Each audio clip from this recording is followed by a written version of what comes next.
Top stories tonight in Y News. President Ferdinand Marcos Jr. pays tribute to the unsung heroes who dedicated their lives to public service during the National Heroes Day commemoration rites at the Libingan ng mga bayani. Commission on Elections Chief George Erwin Garcia reveals an estimated number of aspirants who will file their certificates of candidacy or COCs for the upcoming barangay and sangguniang kabataan elections. The Quezon City local government units urge the cyclist on a viral road rage video to file necessary charges over gun-brandishing incident. And Japan reports no radioactivity in seawater near Japan's Fukushima nuclear power plant after they began discharging wastewater into the Pacific Ocean.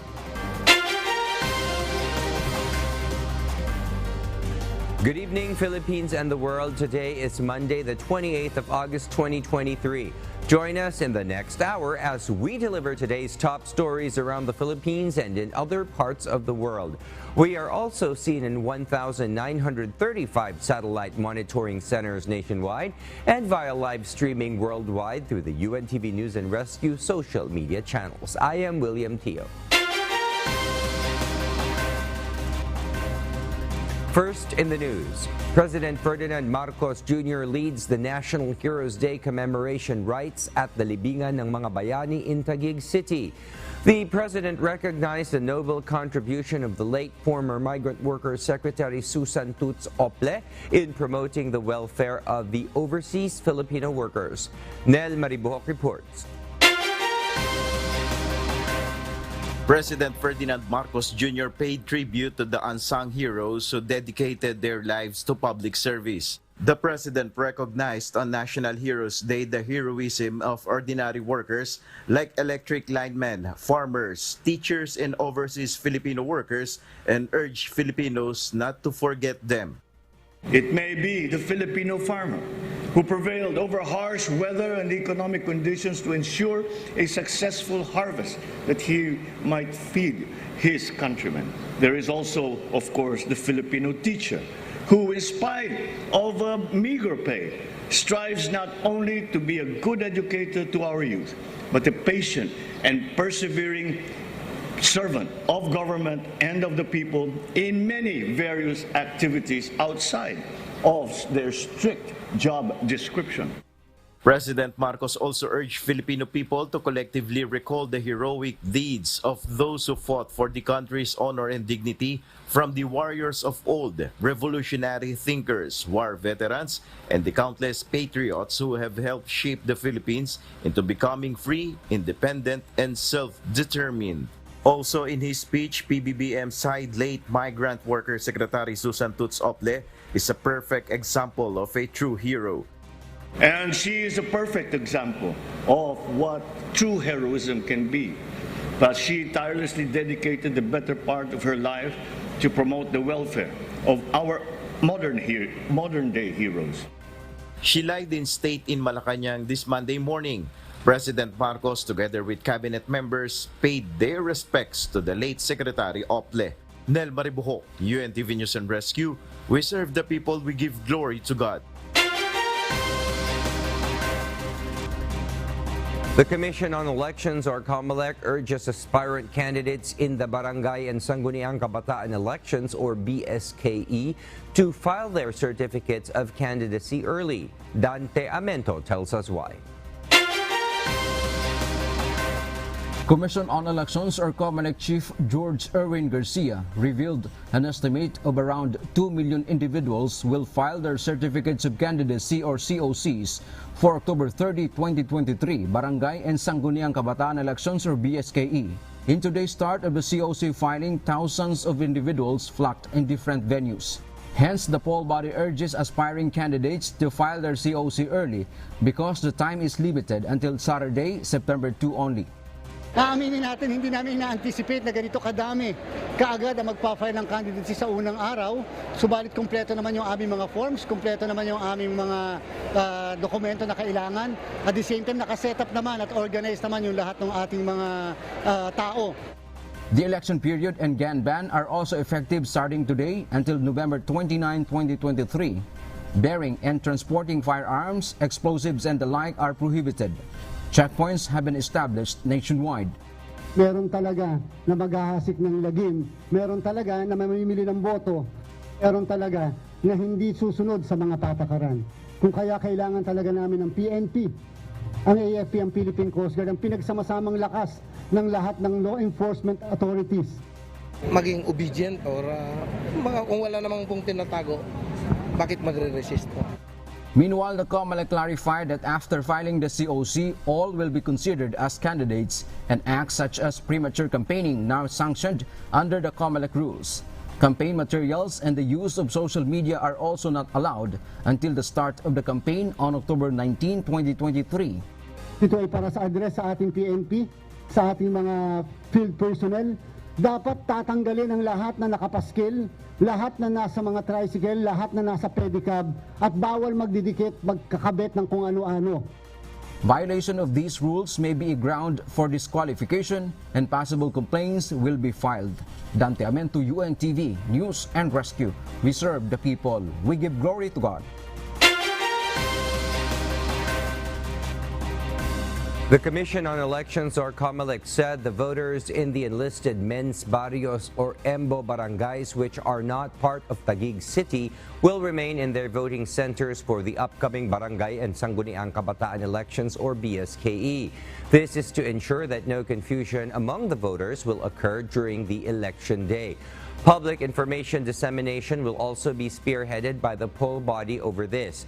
COMELEC data shows that there are over 228 barangay voters alone from the 10 barangays. A large number of candidates for the upcoming Barangay and Sangguniang Kabataan elections, or BSKE, queued at a mall in Manila on the first day of the filing of Certificate of Candidacy today, August 28. The COC filing opening has coincided with the holiday. Aside from the large number of people, one of the things the COMELEC observes during delays in the COC filing process is the incomplete documents, such as the absence of a documentary stamp, documents not notarized, and incomplete forms. Since the first day of filing coincided with a holiday, they also expect a surge in the number of people. Due to the high turnout of people, were also some issues with queues entering the venues where COMELEC accepts and processes COCs, but they reportedly managed the queue well. So dumagsa po talaga ang tao. Although, in-expect po talaga natin na marami talaga. For District 1 alone, mga 6,000 plus ang in-expect natin na magsasubmit ng kanilang COC. According to fellow citizens who have experienced COC filing before, it is more convenient in malls compared to the previous practice of filing at COMELEC offices. Like sa experience po namin noong nakaraan, kami po ay nakahandusay sa semento. Kami po ay parang preso na nakapila sa gate bago pumasok sa COMELEC, na kami punong-puno ng sikat ng araw, pawis, gutom. Tapos para kami mga busabos na naghihintay ng kala mo bibigtihin. Pero ngayon, iba yung dignidad na binigay sa amin ni Chairman. Napakaganda. Mas maganda po yata ngayon, ang tao ay nalalamigan, nagiginhawahan, hindi po naaarawan, tsaka hindi po tulakan, nasa ayos po yung pila. Siguro po dapat nilang gawin, mas lalo nilang bigyan ng tao.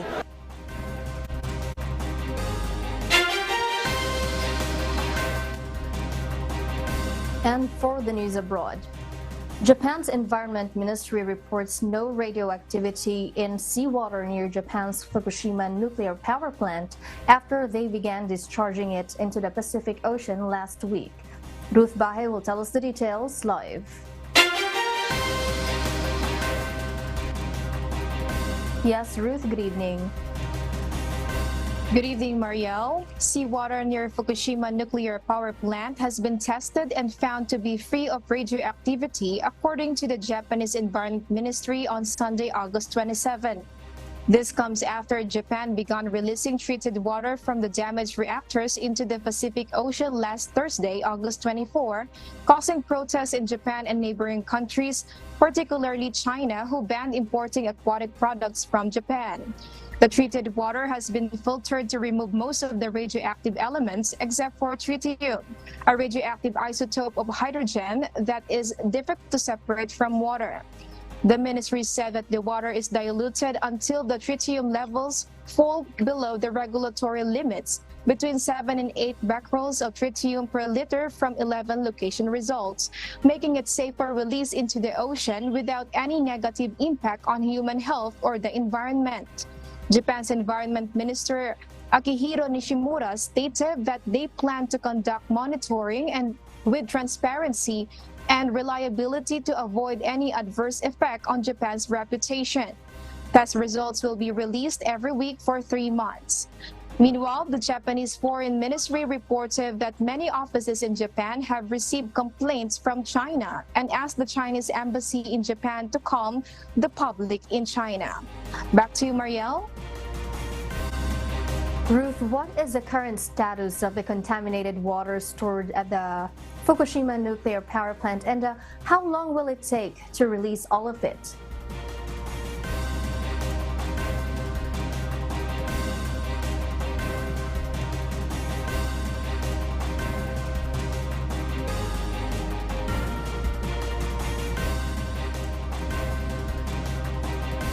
Thank you for that live report. After his mugshot was displayed publicly nationwide, former United States President Donald Trump raised over $7 million by printing his mugshot on merchandise sales. Maven Dog details why.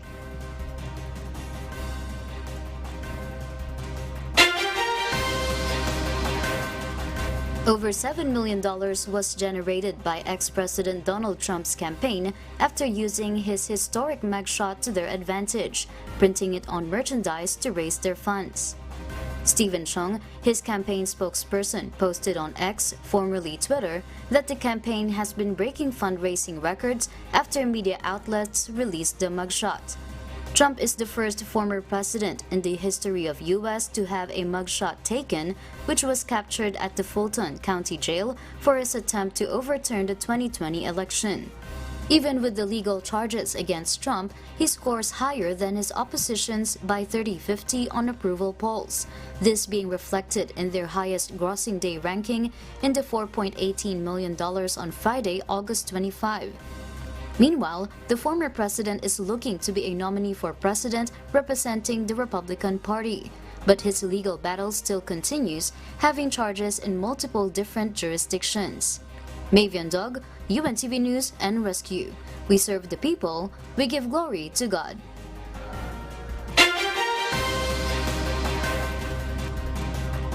We'll share more global stories with you later, but for now, back to you, William. Thank you, Marielle. For those watching our live streaming on YouTube, please click the subscribe button you see on your screen and ring the bell for notification. You may also follow us on Facebook. The Quezon City Local Government Unit encourages the cyclist on a viral road rage video to file necessary charges against an ex-policeman who brandished a gun. JP Nunez will tell us why. Quezon City Mayor Joy Belmonte issued a call to the cyclist who was victimized in a gun-brandishing incident in Quezon City on August 8, which was captured in a viral video, to file necessary cases against the ex-policeman. In a statement, Mayor Belmonte appealed to the cyclist to come forward and hold Willie Gonzalez accountable for his actions. The Quezon City Local Government Unit stated that they will extend legal assistance and provide protection for his family.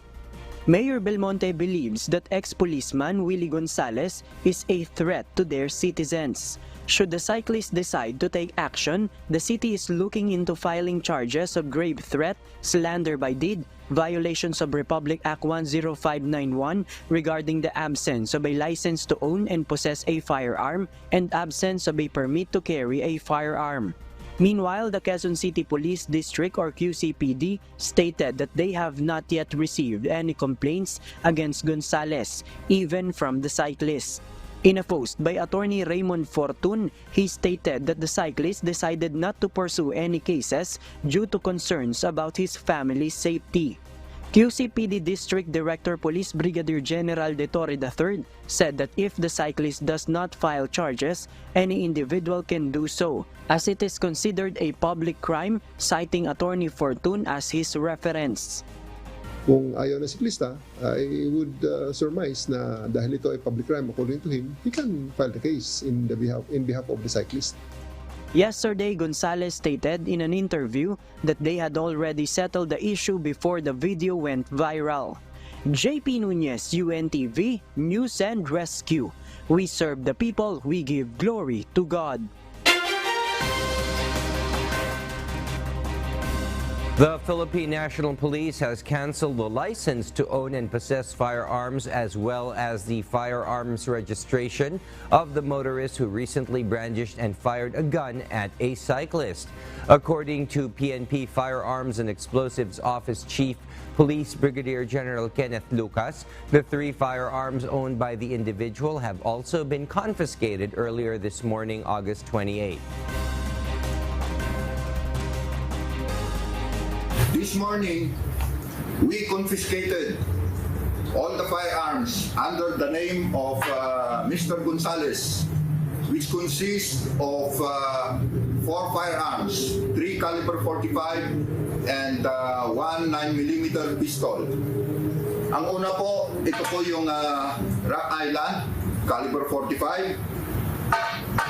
Ito rin po yung Remington, also a caliber 45. And lastly, an arms core, caliber 45. Yung isa pong firearm niya was deposited at the Quezon City Police District. PNP Public Information Office Police Brigadier General Red Maranan confirmed that Gonzales was indeed a former police officer. During the previous press conference of the Quezon City Police District, Gonzales mentioned that he had already settled the matter with the cyclist after the incident, which is why it did not escalate to filing any charges. Well, base dun sa official records na na-pull out natin, dati nga siya report ng PNP and it was dismissed sometime 2018. So kung ano man yung kaso, pinupull out na namin. But initially 2018, he was dismissed from the service. At the height of expenses and the hardships of life, there are some parents who cannot afford to buy all the new things for their child. Many of them recycle to save money. Bernadette Tinoy will tell us why. Tomorrow, August 29, children of parent Cherry Love Gutierrez will be going to school grade 5, grade 4, and kinder 2. So they receive 5 notebooks each and some school supplies from their barangay in Caloocan City. But because these were insufficient and they didn't have a budget to buy more, Cherry thought of gathering unused pages from old notebooks, binding them together, and reusing them to create new ones. They also decided to postpone buying new school uniforms for now.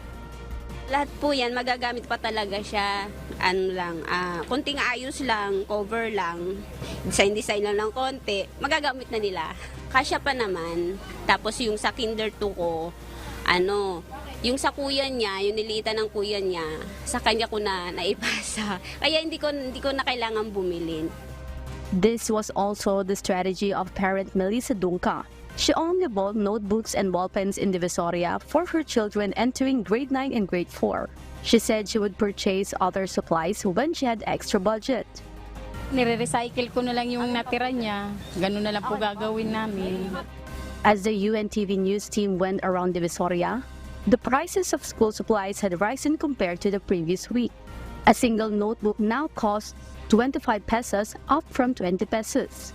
Paper prices range from 60 to 65 pesos, depending on the size, from the previous 50 pesos. The price of a ball pen, previously 10 pesos, now stands at 15 pesos. Crayons have increased to 65 pesos from 45 pesos. School bags are now sold at 450 to 480 pesos, up from 380 pesos. Elementary school shoes cost 380 pesos now, up from 280 pesos, while high school shoes are 480 pesos, up from 380 pesos. A kindergarten set is priced at 300 pesos now, up from 250 pesos. Polo and pants, depending on size, are now priced at 300 pesos and 120 pesos respectively. According to some vendors, they won't be raising the prices any further and are just clearing their stocks today. Hindi na magtataas kasi last na rin to. Parang pinapaubos na lang namin, binibigay na lang namin. Kung tumatawad sila, binibigay na lang namin sa mga gusto nilang presyo para makabili na rin sila kasi paubos na rin naman. Dinaraksa po kami ng mamimili. Lalong-lalo na sa school supplies, sapatos at saka mga bag. Whether school supplies are new or old doesn't matter. What's important is being prepared for school and striving to learn for a better future. It's also a gift to our parents for their hard work in providing us with education. Bernadette Tinoy, UNTV News and Rescue. We serve the people, we give glory to God. The Department of Education, or DepEd, has announced that more than 22 million learners have enrolled in the country for school year 2023 to 2024. Based on DepEd's data, there are now 22,676,964 enrollees were registered for the upcoming opening of classes tomorrow. Region 4A has the highest number of enrollees with 3,465,598 students, while Region 3 placed second with 2,586,926 students. DepEd said they projected more than 28 million enrollees for the opening of classes, which will take effect tomorrow. In other news, Typhoon Goring maintains strength as it still roams in the East Philippine Sea. As of 4 p.m. today, August 28, it was located at 260 kilometers east of Tuguegarao City, Cagayan. It is packing a maximum sustained winds of 155 kilometers per hour and gustiness of up to 190 kilometers per hour. The typhoon is moving northward at 15 kilometers per hour.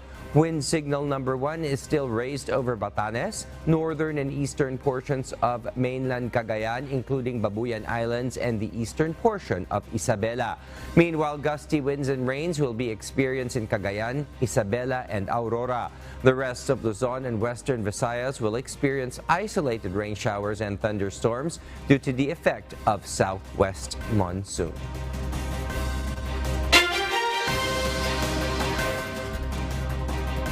And in other global news, Ukraine President Volodymyr Zelenskyy aims to put corruption into an end as key solution to defeat Russia. Maven Carrizo tells us why. Ukrainian President Volodymyr Zelenskyy last Sunday, 27th of August, set task for parliament to increase penalties for corrupt people during war, once proven guilty. Zelenskyy had asked to put graft into an end as a key solution to defeat Russia, bringing partners to support rebuilding efforts costing billions of dollars. This included his action to dismiss all regional military recruitment chiefs after a nationwide audit was done this month. Very firm to his aim, Zelenskyy emphasized in an interview that if there is evidence and if proven corrupt, the person will face justice and be behind bars. Meanwhile, Ukraine ranked 116th out of 180 countries on the latest Corruption Perception Index, held by a campaign group, Transparency International. Maven Carrizo, UNTV News and Rescue. We serve the people. We give glory to God. The Investigative Committee of Russia released a statement confirming the death of Yevgeny Prigozhin, the head of Wagner mercenary group. Among the 10 deceased individuals that was involved in a tragic plane crash on Wednesday, August 23, they matched the list provided in the flight manifest on the Telegram messaging app after announcing the completion of molecular genetic examinations. Russia's aviation agency had previously disclosed the names of all passengers, including Prigozhin's close associate Dmitry Utkin, a co-founder of the Wagner Group, Captain Alexei Levshin, co-pilot Rustam Karimov, and flight attendant Kristina Raspopova. However, the circumstances surrounding the crash remain under investigation, and authorities have not yet determined the cause of the private jet's tragic descent. However, this prompted President Vladimir Putin to extend his condolences to the families of the victims, as Prigozhin's involvement in the June mutiny, which Putin labeled as stab in the back, sparked speculations about potential political motives behind the crash. Western figures suggested, albeit without evidence, that Putin might have orchestrated Prigozhin's demise as retribution for the mutiny, as Dmitry Peskov, the Kremlin spokesman, vehemently denied these claims, deeming them baseless. Meanwhile, in memory of Prigozhin and Utkin, Muscovites paid their respects by placing flowers at a makeshift shrine adorned with Russian flags and photographs set up near the Kremlin, as Dmitry Karpov, a military figure, expressed his feelings about Prigozhin's death, highlighting his leadership qualities in wartime, as others echoed similar sentiments, acknowledging Prigozhin and Utkin as heroes and emphasizing their contributions. And those are the reasons behind the news in other parts of the globe. I am Mariela Toza, reporting live from Perth, Australia. Good evening.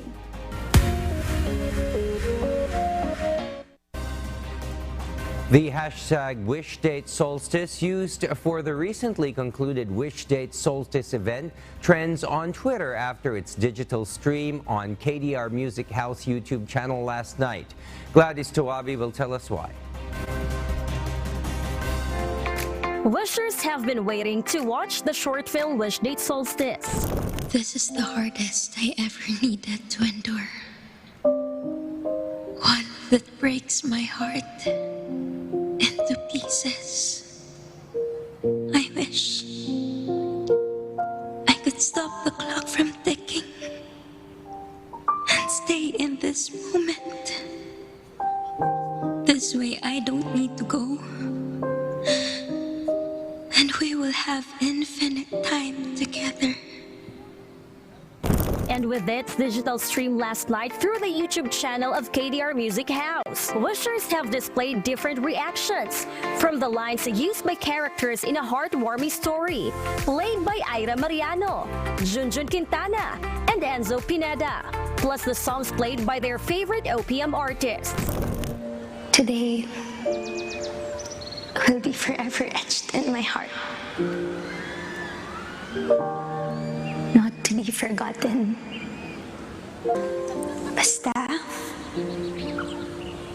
lagi mong aalalahanin na mahal kita. I love you so much. Thank you for today. This is the longest and happiest yet for me.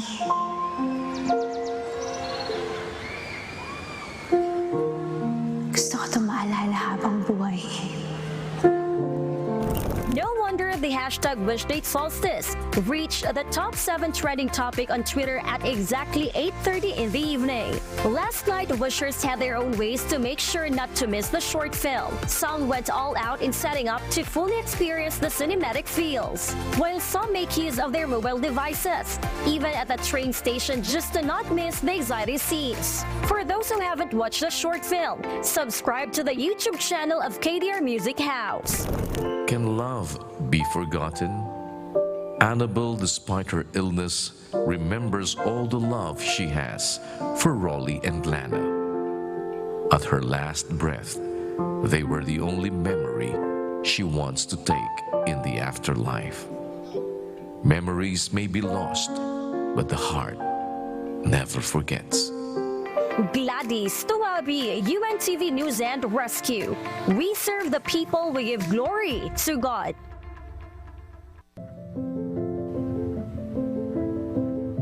Our kasangbahay, as the world faces these trying times amid the various challenges and uncertainties, we are inviting everyone to join the global prayer for humanity. Good day. I'm Brother Eli Soriano of the members of the Church of God International. I want to invite you to join us in a minute of prayer every day to pray for humanity and the whole world as we go through these perilous times. While safety measures like washing of hands and strengthening of our immune systems may help us through this horrible predicament, there is still no precaution or cure more powerful than God's mighty intervention. And we need His intervention now more than ever. It doesn't matter what religion you are in or what denomination you belong. This is an invitation for all the people around the world who cares for the future of their family, friends, loved ones, and humanity as a whole. Everybody is welcome to pray with us. For more details, you can check out the description box below. Thank you very much, and I hope to hear from you soon. May God bless you.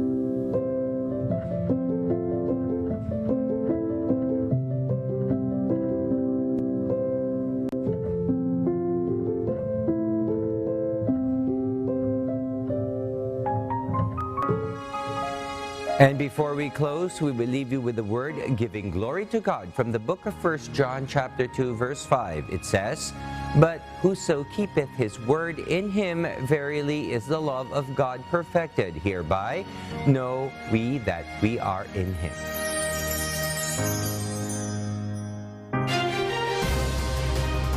And those are the reasons behind the news, August 28, 2023, reasons we deliver to you as they unfold. And because we need to know, we will always ask why. I am William Theo. We serve the people. We give glory to God.